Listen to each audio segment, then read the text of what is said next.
కాంగ్రెస్ అంటే తప్ప అని ఉద్యమం చేయడం వల్ల లాభాలు నష్టాలు తెలియజేశారు. అలానే యాక్ట్ గురించి ఈ ఎలక్షన్ నోటిఫికేషన్ వచ్చే వరకు మనం ఇలా పోరాడుతూనే ఉంటాము. ఎలక్షన్ నోటిఫికేషన్ వచ్చిన తర్వాత కూడా టెంపరీగా చేస్తూ మనం ఈ చట్టం రద్దయ్యే వరకు పోరాడాలనే స్ఫూర్తిని కలిగజేసినందుకు ధన్యవాదాలు. తర్వాత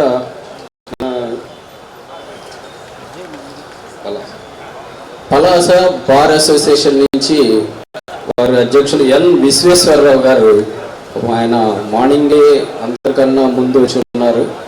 ఆయన చాలా దూరం నుంచి కూడా వచ్చారు. విశ్వేశ్వరరావు గారిని మాట్లాడవలసిందిగా కోరుతున్నాం.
That does not bind the district.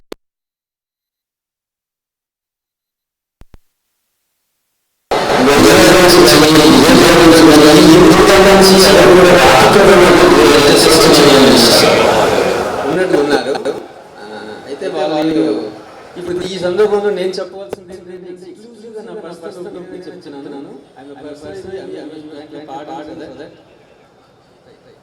So ఇప్పటి వరకు వచ్చింది ఏంటంటే మనకి సంబంధించిన విషయం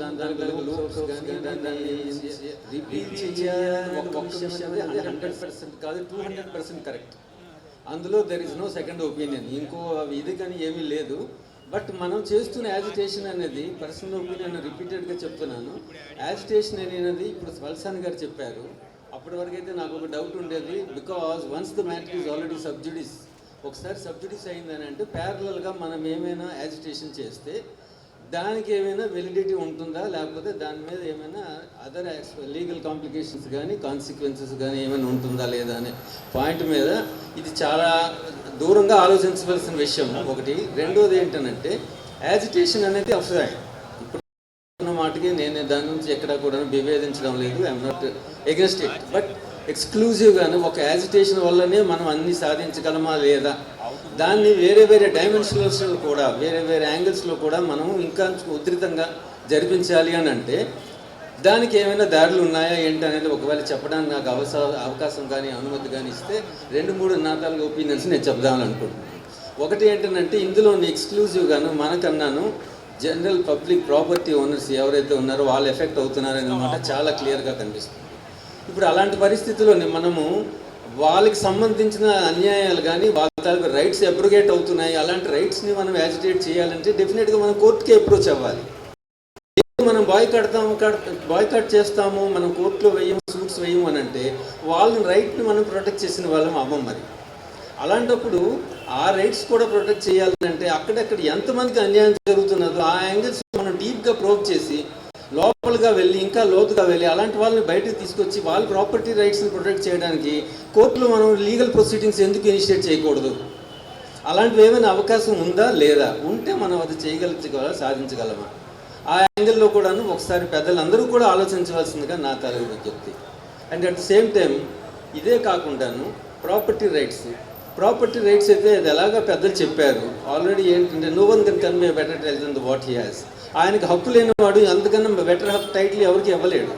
అలాంటప్పుడు ఏదైనా టైటిల్ వీళ్ళు డిసైడ్ చేసినా కూడా అది ఎక్కడ డిసైడ్ చేయాలి అని అంటే మళ్ళీ హైకోర్టే డిసైడ్ చేయాలి. హైకోర్టులో మనం రివిజన్స్ అప్పీల్స్ అనేది సెకండరీ. ట్రయల్ కోర్టు తాలూకా జ్యూరిస్డిక్షన్ కానీ ఊస్ట్ అయింది అని అంటే అది అన్నిటికన్నా పెద్ద విషయం, కష్టమైన విషయం. కాబట్టి దాంట్లోని ఏదైతే హైకోర్టులో మన వాద్యాలు నడుస్తున్నాయో, ఇవన్నీ ప్రొసీడింగ్స్ ఉన్నాయో, దాన్ని ఇంకా ఎక్కువగాను ఒత్తిడి తెచ్చి దాని డిస్పోజల్ కోసం ఏమైనా మన అన్ని విధాలుగాను అక్కడే కొంచెం మనం ప్రయత్నం చేస్తే ఈ యాజిటేషన్తో పాటు ఈ బాయ్కాట్తో పాటు అది కూడా ఉపయోగపడుతుందేమో అని నా తరగా పర్సనల్ ఒపీనియన్. సో ఇవన్నీ కూడాను ఇది మరీ చెప్తున్నాను, నా పర్సనల్ ఒపీనియన్. దాన్ని పెద్దలందరూ కూడా ఏ విధంగా రిసీవ్ చేసుకుంటారనేది ఇట్స్ లెఫ్ట్ దెమ్. కాబట్టి నేను నాకు ఈ అవకాశం ఇచ్చిన ఈ పెద్దలందరికీ కూడా మనస్ఫూర్తిగా అభినందిస్తున్నాను.